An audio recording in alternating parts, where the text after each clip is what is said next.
ಭಾರತವನ್ನ 100 ಹೋಳುಗಳಾಗಿ ಮಾಡುತ್ತೇವೆ ಎಂದು ಹೇಳಿಕೊಳ್ತಾ ಇದ್ದ ಪಾಕಿಸ್ತಾನ ಈಗ ಆಂತರಿಕ ಸಮಸ್ಯೆಗಳಿಂದ ಜರ್ಜರಿತವಾಗಿದೆ. ಪಾಕ್ ಆಕ್ರಮಿತ ಕಾಶ್ಮೀರ ಮತ್ತು ಬಲೂಚಿಸ್ತಾನದಲ್ಲಿ ಪ್ರತ್ಯೇಕತೆಯ ಕೂಗು ಪ್ರತಿಧ್ವನಿಸುತ್ತಲೇ ಇರುತ್ತೆ.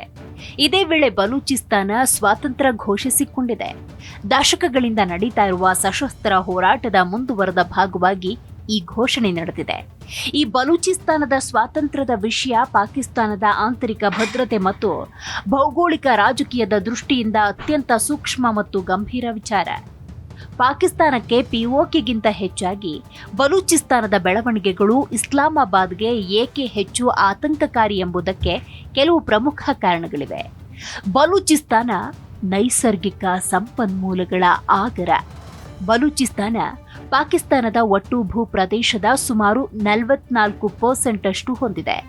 ಇದು ನೈಸರ್ಗಿಕ ಅನಿಲ ಅಂದರೆ ಗ್ಯಾಸ್, ತಾಮ್ರ ಮತ್ತು ಚಿನ್ನದಂತಹ ಅಪಾರ ಖನಿಜ ಸಂಪನ್ಮೂಲಗಳನ್ನು ಹೊಂದಿದೆ. ಪಾಕಿಸ್ತಾನದ ಆರ್ಥಿಕತೆಯು ಈ ಸಂಪನ್ಮೂಲಗಳ ಮೇಲೆ ಬಹಳಷ್ಟು ಅವಲಂಬಿತವಾಗಿದೆ. ಬಲೂಚಿಸ್ತಾನ ಕೈತಪ್ಪಿದ್ರೆ ಪಾಕಿಸ್ತಾನದ ಆರ್ಥಿಕತೆಯ ಮೇಲೆ ಬಹಳ ದೊಡ್ಡ ಹೊಡೆತ ಬೀಳತ್ತೆ.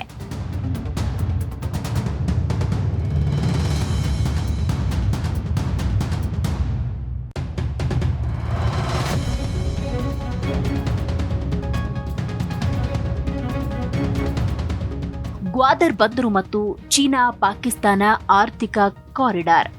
ಚೀನಾದ ಮಹತ್ವಾಕಾಂಕ್ಷೆಯ ಯೋಜನೆಯಾದ ಸಿಪಿಇಸಿ ಮತ್ತು ಗ್ವಾದರ್ ಬಂದರು ಬಲೂಚಿಸ್ತಾನದಲ್ಲಿದೆ. ಪಾಕಿಸ್ತಾನ ಮತ್ತು ಚೀನಾ ಎರಡಕ್ಕೂ ಈ ಪ್ರದೇಶ ಆರ್ಥಿಕವಾಗಿ ಮತ್ತು ತಂತ್ರಾತ್ಮಕವಾಗಿ ಬಹಳ ಮುಖ್ಯ. ಬಲೂಚಿಸ್ತಾನದಲ್ಲಿ ಅಶಾಂತಿ ಉಂಟಾದರೆ ಈ ಯೋಜನೆಗಳಿಗೆ ಭಾರಿ ಅಡಚಣೆ. ಇದು ಅಂತಾರಾಷ್ಟ್ರೀಯ ಮಟ್ಟದಲ್ಲಿ ಪಾಕಿಸ್ತಾನಕ್ಕೆ ಮುಜುಗರವನ್ನು ಉಂಟು ಮಾಡುತ್ತೆ. ಬಲೂಚಿಸ್ತಾನದ ಸುದೀರ್ಘ ಇತಿಹಾಸ ಮತ್ತು ದಂಗೆ.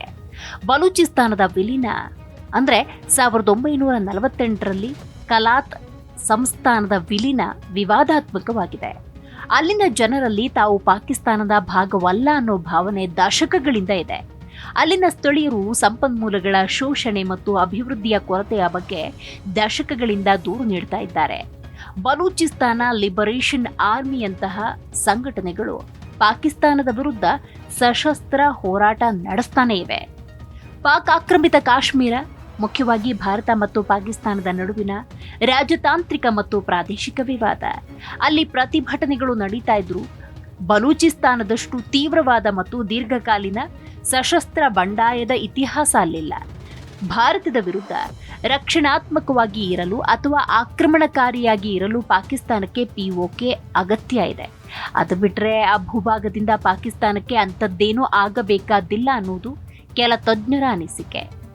ಆದರೆ ಬಲೂಚಿಸ್ತಾನ ಪಾಕಿಸ್ತಾನದ ಅಖಂಡತೆಗೆ ನೇರ ಸವಾಲಾಗಿ ಪರಿಣಮಿಸಿದೆ. ಬಲೂಚಿಸ್ತಾನದ ಬಂಡುಕೋರರು ಸ್ವಾತಂತ್ರ್ಯವನ್ನೇ ಗುರಿಯಾಗಿಸಿಕೊಂಡಿದ್ದಾರೆ. ಇದು ಪಾಕಿಸ್ತಾನದ ಅಸ್ತಿತ್ವಕ್ಕೆ ದೊಡ್ಡ ಸವಾಲಾಗಿದೆ. ಈ ಬಲೂಚಿಗಳು ಸ್ವಾತಂತ್ರ್ಯ ಘೋಷಣೆ ಮಾಡಿರುವುದು ಪಾಕಿಸ್ತಾನಕ್ಕೆ ಹೊಸ ಸವಾಲು ತಂದಿದೆ. ಪಾಕಿಸ್ತಾನಕ್ಕೆ ಬಲೂಚಿಸ್ತಾನ ಕೇವಲ ಒಂದು ಪ್ರದೇಶ ಅಲ್ಲ, ಅದು ಅವರ ಆರ್ಥಿಕತೆಯ ಬೆನ್ನೆಲುಬು ಮತ್ತು ಕಾರ್ಯತಂತ್ರದ ಪ್ರಮುಖ ಕೇಂದ್ರ. ಅಲ್ಲಿನ ಸ್ವಾತಂತ್ರ್ಯದ ಕೂಗು ಮತ್ತು ಸಶಸ್ತ್ರ ಬಂಡಾಯ ಪಾಕಿಸ್ತಾನದ ಸರ್ಕಾರದ ಮೇಲೆ ಭಾರಿ ಒತ್ತಡವನ್ನು ಹೇರ್ತಾ ಇದೆ. ಅಂತಾರಾಷ್ಟ್ರೀಯ ಮಟ್ಟದಲ್ಲಿ ಈ ವಿಷಯ ಪಾಕಿಸ್ತಾನದ ಮಾನವ ಹಕ್ಕುಗಳ ಉಲ್ಲಂಘನೆ ಮತ್ತು ಆಡಳಿತ ವೈಫಲ್ಯದ ಬಗ್ಗೆ ಚರ್ಚೆಗೆ ನಿರಂತರ ಕಾರಣವಾಗಿದೆ. ಕಳೆದ ಕೆಲ ದಿನಗಳಿಂದ ಪಾಕಿಸ್ತಾನ ಹಾಗೂ ಅದರ ರಾಜ್ಯ ಬಲೂಚಿಸ್ತಾನದ ನಡುವೆ ನಿರಂತರ ಘರ್ಷಣೆ ನಡೀತಾನೆ ಇದೆ. ಈಗ ಬಲೂಚಿಸ್ತಾನ ನಾವು ಪಾಕಿಸ್ತಾನದಿಂದ ಸ್ವಾತಂತ್ರ್ಯ ಪಡೆದುಕೊಂಡಿದ್ದೇವೆಂದು ಘೋಷಿಸಿದ್ದು ಬಹಳಷ್ಟು ಚರ್ಚೆಗೂ ಕಾರಣವಾಗಿದೆ. ಹಾಗಾದ್ರೆ ವೈರಲ್ ಆಗಿರುವಂತಹ ಪೋಸ್ಟ್ನಲ್ಲಿ ಏನಿದೆ ಅನ್ನೋದು ಬಹಳ ಮುಖ್ಯ.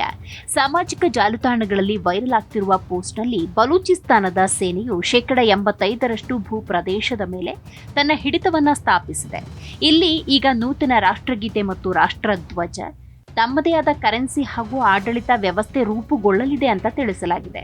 ಹಾಗೆಯೇ ಬಲೂಚಿಸ್ತಾನದಲ್ಲಿರುವ ನೈಸರ್ಗಿಕ ಸಂಪನ್ಮೂಲಗಳು, ತೈಲ ನಿಕ್ಷೇಪಗಳು ಹಾಗೂ ಕಲ್ಲಿದ್ದಲ ಗಣಿಗಳ ಮೇಲಿನ ಸಂಪೂರ್ಣ ಹಿಡಿತ ಬಲೂಚಿಸ್ತಾನದೇ ಆಗಿರಲಿದ್ದು ಇದರ ಮೇಲೆ ಪಾಕಿಸ್ತಾನಕ್ಕೆ ಯಾವುದೇ ಹಕ್ಕಿಲ್ಲ ಅಂತ ಹೇಳಲಾಗಿದೆ. ಆದರೆ ಈ ಪೋಸ್ಟ್ ಬಗ್ಗೆ ಪಾಕಿಸ್ತಾನ ಈವರೆಗೆ ಯಾವುದೇ ಅಧಿಕೃತ ಹೇಳಿಕೆ ನೀಡಿರದ ಹಿನ್ನೆಲೆ ಈ ಪೋಸ್ಟ್ ಸಂಪೂರ್ಣ ಸತ್ಯವೆಂದು ನಂಬಲು ಸಾಧ್ಯವಿಲ್ಲ. ಆದರೆ ಬಲೂಚಿಸ್ತಾನ ಹಾಗೂ ಪಾಕಿಸ್ತಾನದ ನಡುವೆ ಹಲವು ವರ್ಷಗಳಿಂದ ಸಂಘರ್ಷ ನಡೆದುಕೊಂಡು ಬರ್ತಾನೆ ಇದ್ದು ಮುಂದಿನ ದಿನಗಳಲ್ಲಿ ಇದಕ್ಕೆ ಸ್ಪಷ್ಟ ಉತ್ತರ ಲಭ್ಯವಾಗಬೇಕಿದೆ ಅನ್ನುವುದು ಹಲವು ತಜ್ಞರ ಅಭಿಪ್ರಾಯ. ಕಳೆದ ಕೆಲ ದಿನಗಳಲ್ಲಿ ಪಾಕಿಸ್ತಾನ ಮಿಲಿಟರಿ ಹಾಗೂ ಬಲೂಚಿಸ್ತಾನದ ತಾರಿಕಿ ತಾಲಿಬಾನ್ ಸಂಘಟನೆ ನಡುವೆ ಸಂಘರ್ಷ ತೀವ್ರವಾಗಿತ್ತು. ಇಲ್ಲಿವರೆಗೆ ಸುಮಾರು 109 ಬಲೂಚ್ಗಳನ್ನ ಪಾಕಿಸ್ತಾನ ಪಡೆ ಕೊಂದಿದೆ ಅನ್ನುವಂತ ಮಾಹಿತಿ ಇದೆ. ವಿಶೇಷವಾಗಿ ಜುಲೈ 5ರಂದು ಪಾಕಿಸ್ತಾನ ಸೇನೆ ಹಾಗೂ ಬಲೂಚ್ ಪೊಲೀಸರು ಸದಾನ್ ಪ್ರಾಂತ್ಯದಲ್ಲಿ ನಡೆಸಿದ ಜಂಟಿ ಕಾರ್ಯಾಚರಣೆಯಲ್ಲಿ 71 ಜನ ಮರಣ ಹೊಂದಿದ್ದಾರೆಂದು ಹೇಳಲಾಗ್ತಾ ಇದೆ. ಈ ನಡುವೆ ವಿಶೇಷವಾಗಿ ಬಲೂಚಿಸ್ತಾನ ಸ್ವಾತಂತ್ರ್ಯದ ಘೋಷಣೆಯನ್ನ ಮಾಡಿಕೊಂಡಿದೆ. ಮುಂದೆ ಇದು ಯಾವ ರೂಪವನ್ನ ಪಡೆದುಕೊಳ್ಳಲಿದೆ ಕಾದು ನೋಡಬೇಕಿದೆ.